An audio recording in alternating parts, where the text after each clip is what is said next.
avec volonté, en pensant à ce qu'ils ont laissé derrière eux. 3.2. Ici, nous devons considérer à quel point il est important de considérer ces choses, notre maison, notre travail et notre famille. Et nous nous encourageons également à en profiter, c'est-à-dire à être heureux, reconnaissant envers Dieu et disposé à tirer le meilleur de chacune de ces choses, tout comme cela le consacre au Seigneur.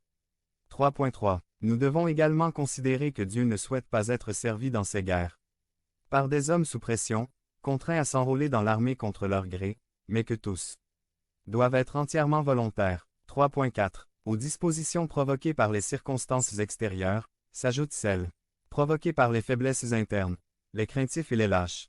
Les craintifs et les lâches, au cœur paresseux, ne devraient pas faire la guerre, afin de ne pas contaminer les autres et les amener à se décourager. Une personne craintive, découragée, lâche, peut faire d'énormes ravages. C'était comme ça le jour du rapport d'espionnage. Mieux vaut avoir 2 braves que 10 lâches. 3.5. Dans l'armée de Gédéon, ils furent les premiers à être dispensés. 22 000 revinrent. Juge 7. 2,3.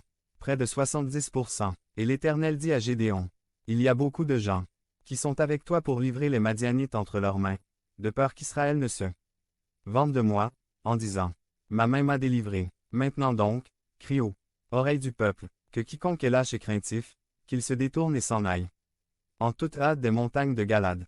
Alors, 22 000 revinrent de la ville, et il en resta 10 000. Juge 7. 2,3. 3.6. Les capitaines seraient choisis parmi les braves restants. Seuls ceux qui ont du courage comme eux peuvent diriger des gens courageux. Conclusion. La peur est la preuve d'un manque de foi. Si Dieu est pour nous, qui sera contre nous? Romains 8. 31. Dieu est pour nous. S'il est de notre côté, peu importe qui est de elle apostrophe. Autre côté. Si nous avons peur des adversaires ou des circonstances difficiles, nous disons. Avec cela, Dieu ne peut pas, et ce n'est pas vrai.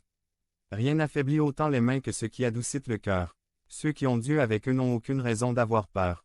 Nous n'avons aucune raison d'avoir peur, car ce qui est avec nous est plus grand. 1 Jean 4.4. Petits enfants, vous êtes de Dieu et vous les avez déjà vaincus.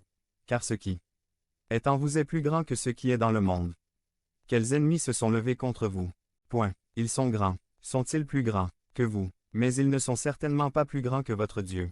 S'il y a des défis et des batailles devant nous, nous allons de l'avant, avec courage, sans crainte, car Dieu nous donnera la victoire.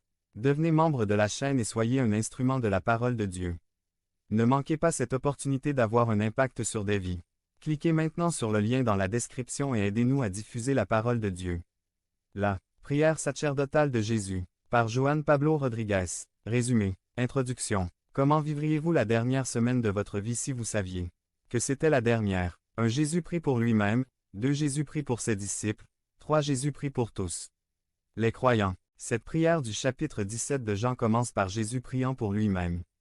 Point. Jean 17, 1, 5 NIV, 1999. Après que Jésus eut dit cela, il regarda vers le ciel et pria ainsi, Père, l'heure est venue. Glorifie ton Fils, afin que ton Fils te glorifie, puisque tu lui as donné pouvoir sur tout mortel afin qu'il accorde la vie éternelle à tous ceux que tu lui as donnés. 3 Et ceci est la vie éternelle, afin qu'ils te connaissent, toi, le seul vrai Dieu, et Jésus-Christ, que tu as envoyé. 4 Je t'ai glorifié sur terre, et j'ai réalisé l'œuvre que tu m'as confiée. 5 Et maintenant, Père, glorifie-moi devant ta présence de la gloire que j'avais auprès de toi avant la création